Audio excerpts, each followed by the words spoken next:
Secret of Secrets by Dan Brown. Robert Langdon is back for a sixth adventure involving a complex network of characters, symbology, and a deep and dark secret that could threaten to destabilize the entire planet. In other words, it's Dan Brown doing what Dan Brown does best. In this story, we learn about human consciousness and possible scientific implications of it all. Robert Langdon goes to Prague, and we learn all about the city's backstory and secret occult history, as well as why the CIA is so interested in it and in Noetic science. At the center of it all, what happens to us after we die, and where is our consciousness really? So here are a few interesting tidbits about this book.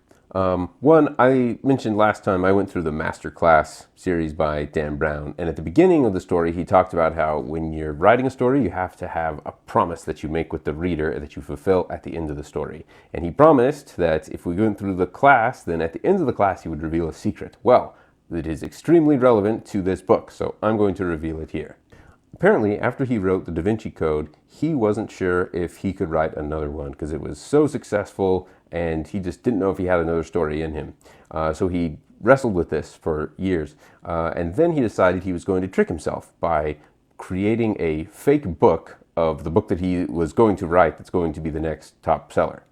So he made a book called The Secret of Secrets. And he put a fake cover on it, he gave it that title, and he just wanted to have something to hold so he could say, this is the book that I'm going to be writing.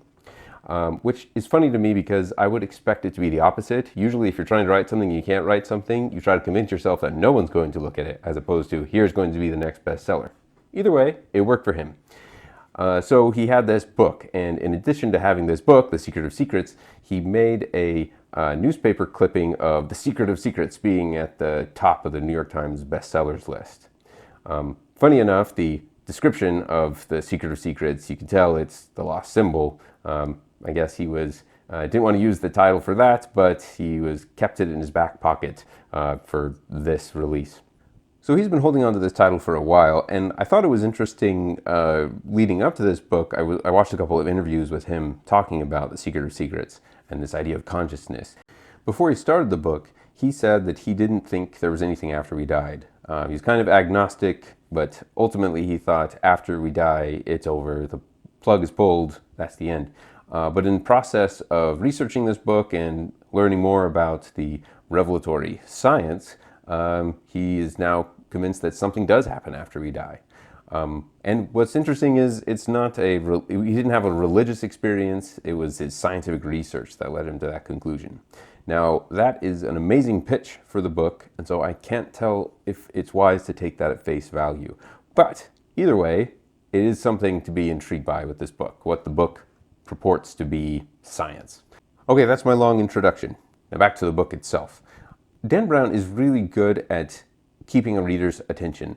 This book is over 200,000 words long. I think it's one of the longest books that he's done. But it's amazing at how he can keep the pages turning. He does it with the classic structure of having very short chapters, and you're jumping back and forth between different characters' points of view, and all of it takes place in a very short time period. It's like the TV show 24. It's hard to stop because you're right in the middle of the action. If you've read all the Robert Langdon books up to this point and you really liked all of them, then I think this is the book for you. And if you haven't liked Dan Brown of the past, this book isn't going to change your mind. I'm somewhere in the middle. I thought his first three were really good, Angels and Demons, Da Vinci Code, and The Lost Symbol. And then I thought Inferno and Origin, not so much. This one I thought was better than those last two, but not as good as the first three.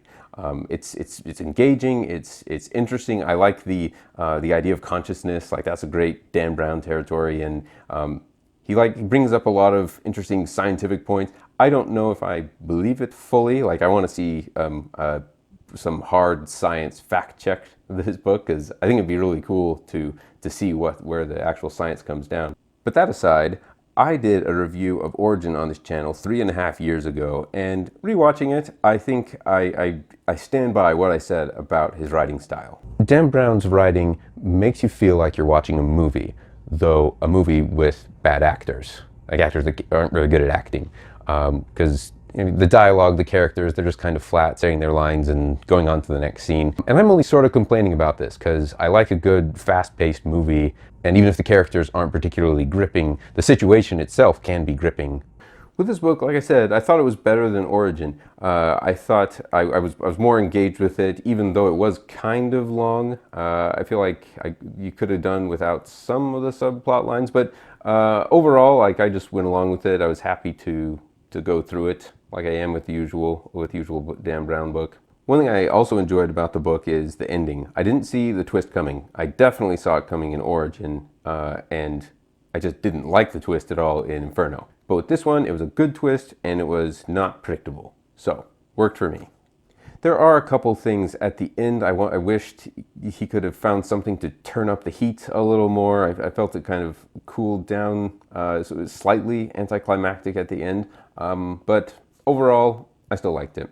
Side note, one thing I really liked about this book was just a tiny little line in chapter 80 where the CIA is trying to cover something up, and they don't want to let people know what they're trying to cover up because then it's a big advertisement. It's going to rush all the attention onto the thing that the CIA doesn't want you to see.